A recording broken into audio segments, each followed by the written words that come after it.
Hello friends, welcome to my YouTube channel S M bright future. आइए चलते हैं अपना क्वेश्चन ऑफ द सीरीज की तरफ, जिसमें आपके डीएसएसबी में जो प्रीवियस ईयर में आपके जो क्वेश्चंस आए हुए हैं वो हमने इसके अंदर ऐड ऑन किए हैं, ताकि आप जो है उनका लेवल चेक करो किस लेवल के जो है क्वेश्चंस यहाँ पर डीएसएसबी बनाता है। आप इन क्वेश्चंस को सॉल्व करके देखो, आप जो है उस पर क्लिक करके देखो कि आपने कितने क्वेश्चंस को राइट क्लिक किया, कितने क्वेश्चंस आपके सही रहे, और फिर आपका अपना लेवल पता चल जाएगा कि आपकी तैयारी कितनी चल रही है।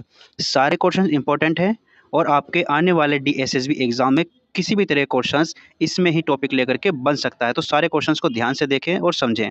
पहला क्वेश्चन से आपका, भारत भारतीय मुद्रा के 1 रुपये के नोट पर, जो भारतीय मुद्रा के 1 रुपये का नोट होता है उस पे किसके हस्ताक्षर होते हैं, यानी किसके साइन होते हैं 1 रुपये के नोट पर। तो ऑप्शंस दे रखे हैं आपके, रिजर्व बैंक ऑफ इंडिया के गवर्नर के, भारत सरकार के वित्तीय मंत्री के, भारत सरकार का जो वित्तीय मंत्री होता है उनके या गवर्नर के, भारत सरकार के योजना आयोग के अध्यक्ष, जो योजना आयोग का अध्यक्ष होता है उसके, या भारत सरकार के वित्तीय सचिव के, जो भारत सरकार के वित्तीय मंत्रालय होता है उसका जो सचिव होता है उसके। ये आपका क्वेश्चंस डीएसएसबी 2013 में आ चुका है, पेपर के अंदर आ चुका है। देखिए, तो अगर मैं बात करूँ, जो 1 रुपये का नोट होता है, जो हमारे पास 1 रुपये की जो मुद्रा होती है भारतीय, उस नोट पर जो हमारे जो वो होते हैं ना साइन, वो होते हैं भारत सरकार का जो वित्त मंत्रालय का सचिव होता है, वित्त सचिव के, किसके, वित्त सचिव के साइन उसके ऊपर होते हैं। आइए मैं आपको 1 रुपये का नोट भी दिखा देता हूँ, उसमें भी आप एक बार देख सकते हैं। देखिए, 1 रुपये के नोट पर भारत के वित्त सचिव के, किसके, भारत के वित्त सचिव के हस्ताक्षर होते हैं। ये आप देख पा रहे होंगे यहाँ पर, ये इसके अंदर किसके साइन हो रखे हैं, 1 रुपये के, वित्त सचिव के इस पे साइन हो रखे हैं। चलते हैं नेक्स्ट क्वेश्चन की तरफ। निम्नलिखित में से क्या पृथ्वी के घूर्ण का परिमाण है, यानी जो पृथ्वी जो हमारी है ये घूमती जो है, ये जो चक्कर जो लगाती है इधर से इधर को जो घूमती है ये, तो ये चक्कर जो का जो परिमाण है वो किस लिए है, क्यों घूमती है? ज्वार भाटा के कारण, कोरियोलिस बल के कारण, गुरुत्वाकर्षण के कारण, या ग्रहण के कारण। अगर मैं बात करूं आपकी, जो पृथ्वी जो घूमती है हमारी, जो पृथ्वी हमारी क्या कर रही है, घूम रही है, तो वो जो घूम रही है हमारी किसके कारण घूमती है? कोरियोलिस बल के कारण जो हमारी पृथ्वी जो है वो घूमती है। इंपॉर्टेंट क्वेश्चन से आपका डीएसएसबी में ये पूछा जा चुका है, डीएसएसबी 2013 के अंदर। चलते हैं नेक्स्ट क्वेश्चंस की तरफ। वेरी इंपॉर्टेंट क्वेश्चन है, आपका राष्ट्रपति से रिलेटेड जो है क्वेश्चंस बनते हैं, तो आपको राष्ट्रपति की सीरीज याद करनी है। कौन कौन से इंपॉर्टेंट राष्ट्रपति जो हमारे रहे हैं उन्हीं की याद करनी है, सबकी नहीं करनी, ठीक है? तो इंपॉर्टेंट सीरीज याद करके चलनी। कौन वर्ष 1967 से 1969 की अवधि में भारत के राष्ट्रपति रहे? 1967 से 1969 का जो ड्यूरेशन था उसके अंदर जो हमारे राष्ट्रपति कौन रहे? अब आप अगर इनका चेहरा पहचान लें तो आप बता सकते हैं कि इसके जो हमारे 1967 से 1969 के कौन जो हमारे भारत के राष्ट्रपति रहे। तो सर्वपल्ली राधाकृष्णन, या जाकिर हुसैन, वीपी गिरी, या फखरुद्दीन अली अहमद। तो आपके डीएसएसबी 2013 में ये क्वेश्चंस आ चुका है। देखिए, वो ऐसे ऐसे टर्निंग पॉइंट आपसे पूछते हैं जहाँ पर कुछ इंपॉर्टेंट फैक्ट हुआ हो, या उसके पीछे कोई ऐसी सिचुएशंस क्रिएट हुई हो इंडिया के अंदर कि जो इंपॉर्टेंट सिचुएशंस बन जाती है। तो देखिए, पहले ये क्वेश्चंस क्यों पूछा गया डीएसएसबी में? क्योंकि पहले राष्ट्रपति बने थे जो मुस्लिम थे, जो पहले राष्ट्रपति थे, जो कौन बने, मुस्लिम राष्ट्रपति बने, तो इसलिए इंपॉर्टेंट टर्न आउट हो गया ना, कि इंपॉर्टेंट मुस्लिम पहले बने, तो उसके लिए जो आंसर क्या हो जाएगा आपका, जाकिर हुसैन। ये पहले मुस्लिम राष्ट्रपति थे, इसलिए क्वेश्चंस को उठाया गया है डीएसएसबी के अंदर। देखिए, जाकिर हुसैन भारत के पहले मुस्लिम राष्ट्रपति थे, पहले मुस्लिम राष्ट्रपति, इसलिए क्वेश्चंस को उठाया गया। जाकिर हुसैन का जो कार्यकाल रहा है वो 13 मई 1967 से 1969 तक रहा है, 3 मई तक। तो ये उनका जो है कार्यकाल रहा है। तो ये भी पूछ सकते हैं कि 13 मई 1967 से और 3 मई 1969 तक किसका कार्यकाल था? तो जाकिर हुसैन का कार्यकाल रहा है। नेक्स्ट क्वेश्चन देखते हैं। भारत के साथ निम्न देश में से किस देश की अंतर्राष्ट्रीय सीमा नहीं है? तो अंतर्राष्ट्रीय सीमा की बात कर रहा है, तो ऑप्शंस दे रखा है आपके, श्रीलंका, भूटान, म्यांमार, या बांग्लादेश। अगर बात की जाए सीमा की, किसके साथ में सीमा नहीं है वाला ध्यान रखना है। तो भूटान के साथ तो सीमा है, म्यांमार के साथ भी सीमा है, बांग्लादेश के साथ भी सीमा है, श्रीलंका के साथ में हमारी सीमा नहीं है। देखिए, श्रीलंका दे रखा है, यहाँ पर जो है हमारी सीमा इससे नहीं मिल रही। तो इसलिए जो है श्रीलंका राइट आंसर हो जाएगा। ये भी आपका DSSB 2013 में क्वेश्चंस आ चुका है। ठीक है, अब अगर मैं इससे रिलेटेड अगर मैं बात करूं, देखिए भारत के दो प्रकार के पड़ोसी देश होते हैं। कैसे दो प्रकार के पड़ोसी देश होते हैं? एक तो जमीनी यानी जो जमीन से जुड़े हुए पड़ोसी देश होते हैं, और दूसरा होता है समुद्री पड़ोसी देश यानी जो समुद्र की सीमा जिससे मिली होती है, वो एक हमारे पड़ोसी देश होते हैं। तो जमीनी से जुड़े जो होते हैं वो होते हैं हमारे किस कौन कौन? एक तो पाकिस्तान हो गया, अफगानिस्तान, नेपाल, चीन, बांग्लादेश और भूटान। तो ये तो हो गए हमारे ज़मीनी रूप से जुड़े हुए जो हमारे पड़ोसी देश हो गए। एक समुद्र की अगर मैं बात करूँ तो समुद्री रूप से जुड़े हुए हैं, वो है श्रीलंका और मालदीव। तो श्रीलंका हमारा समुद्री रूप से पड़ोसी देश है जिसकी सीमाएँ जो मिल रही हैं। बाकी ज़मीनी रूप से अगर बात की जाए तो वो इनकी मिल रही है, ठीक है? और भारत और पाकिस्तान की जो सीमा है उसको बोलते हैं रेड क्लिफ। रेड क्लिफ के नाम से वो सीमा मशहूर है। नेक्स्ट क्वेश्चन की तरफ चलते हैं। तिब्बत में ब्रह्मपुत्र नदी किस नाम से जानी जाती है? तिब्बत के अंदर जो ब्रह्मपुत्र नदी है तो उसको किस नाम से जाना जाता है? तो उसमें दे रखे हैं ऑप्शंस आपके।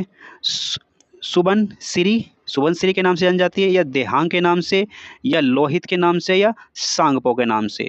तो अगर मैं बात करूं तिब्बत की, तिब्बत में ब्रह्मपुत्र नदी की बात की जाए तो ये जो जानी जाती है आपकी सांगपो के नाम से जानी जाती है। किससे? सांगपो के नाम से जाना जाता है। तो ये DSSB 2013 में आ चुके हैं।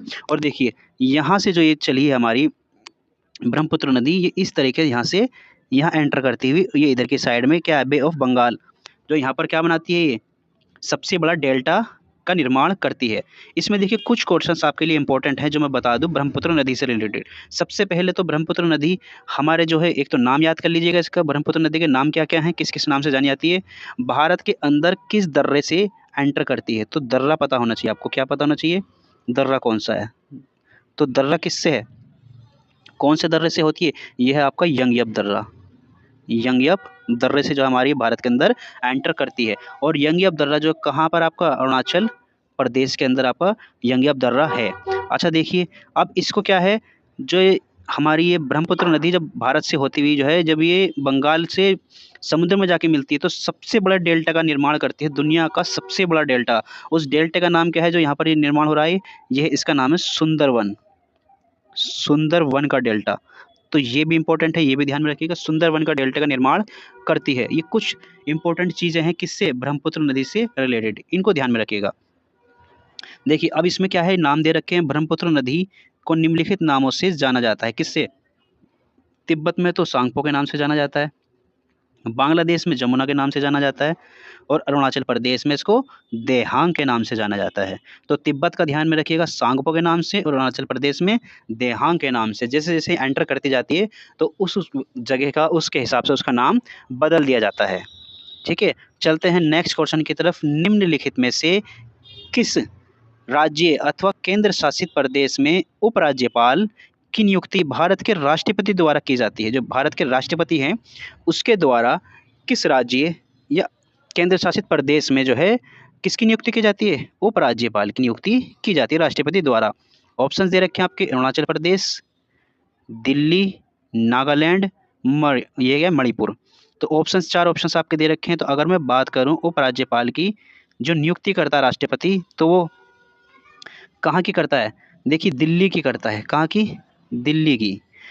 दिल्ली की जो है नियुक्ति भारत के राष्ट्रपति द्वारा की जाती है। उपराज्यपाल जो होता है दिल्ली का, उसकी जो नियुक्ति करता है कौन करता है?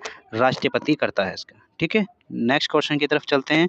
निम्नलिखित में से बेमेल छांटिए, यानी कि जिसका मेल ना खा रहा हो, जो इन चार से अलग हो उसको छांटना है इसमें से। ठीक है, पहला क्वेश्चन हो जाएगा, पहला ऑप्शन आपका कोहिमा, इम्फॉल, आइजोल या त्रिपुरा। तो चार ऑप्शन दे रखे हैं, इसमें से बेमेल छांटना है। अब देखिए बेमेल कैसे छांटेंगे, अगर आपने राज्य की जो आपकी राजधानी होती है, क्या चीज़ है? राजधानी जो होती है, अगर आपने राजधानी याद कर रखी होती तो आपको जो है ये क्वेश्चन आसानी से पता चल जाता। देखिए कोहिमा ये क्या है? ये एक राजधानी है। इम्फॉल भी राजधानी है, आइजोल भी राजधानी, जबकि क्या है ये? त्रिपुरा एक स्टेट है, राज्य है। तो सबसे अलग क्या हो जाएगा? त्रिपुरा। बाकी जो तीन हैं वो राजधानी है। ये DSSB 2013 में आ चुका है। अब देखिए किस किस की राजधानी है वो भी देख लेते हैं एक बार, राज्य और उसकी राजधानी। देखो कोहिमा की अगर बात करूँ तो ये तो हो गया आपकी नागालैंड की राजधानी। अगर इम्फॉल की बात करूँ, इम्फॉल की तो ये हो गई मणिपुर की राजधानी। अगर आइजोल की बात की जाए तो ये हो गई मिज़ोरम की राजधानी। अगर अगरतला की बात की जाए तो वो हो गई त्रिपुरा की राजधानी। ठीक है, तो ये चीज़ आप ध्यान में रखिएगा। त्रिपुरा से एक चीज़ और ध्यान में रखिएगा, त्रिपुरा जो है यहाँ से जो कर्क रेखा होती है, कर्क रेखा त्रिपुरा से होकर गुजरती है, त्रिपुरा और मिजोरम से होकर जो है कर्क रेखा गुजरती है। चलते हैं नेक्स्ट क्वेश्चन की तरफ। नेक्स्ट क्वेश्चन और वेरी इंपॉर्टेंट क्वेश्चंस। प्रथम अंतर्राष्ट्रीय पृथ्वी शिखर सम्मेलन आयोजित किया गया। तो जो पृथ्वी शिखर सम्मेलन था जो आयोजित किया गया था पहला, वो कहाँ किया गया था? ब्राज़ील के अंदर, कनाडा के अंदर, यूक्रेन के अंदर या अफ्रीका के अंदर? तो अगर मैं बात करूं पहले पृथ्वी शिखर सम्मेलन की, तो वो जो आपका किया गया था वो कहाँ किया गया था? ब्राज़ील के अंदर। किसके अंदर? ब्राज़ील के अंदर आपका जो है किया गया था। ठीक है, ब्राज़ील में किया गया था। तो ये थे हमारे जो एसएसबी के कुछ 2013 में इंपॉर्टेंट क्वेश्चन जो एसएसबी के एग्ज़ाम्स में आए हुए थे। आई होप कि आपने जो है इन क्वेश्चंस को लेवल आपने चेक किया होगा। आप कमेंट सेक्शंस में ज़रूर बताइएगा कि कितने क्वेश्चंस आपने जो है इसके राइट किए हैं और आपकी कितनी तैयारी जो है अभी जो है चल रही है इसके अकॉर्डिंग। तो इसी तरीके की सीरीज़ हमारी रेगुलर अपडेट की जाती है चैनल पर, ताकि जो है आप जो है ये आने वाले सीटेट, डीएसएसबी हो गया, यूपी टेट हो गया, सुपर टेट हो गया, बिहार टेट हो गया, इनकी तैयारी आप आसानी से कर सकें।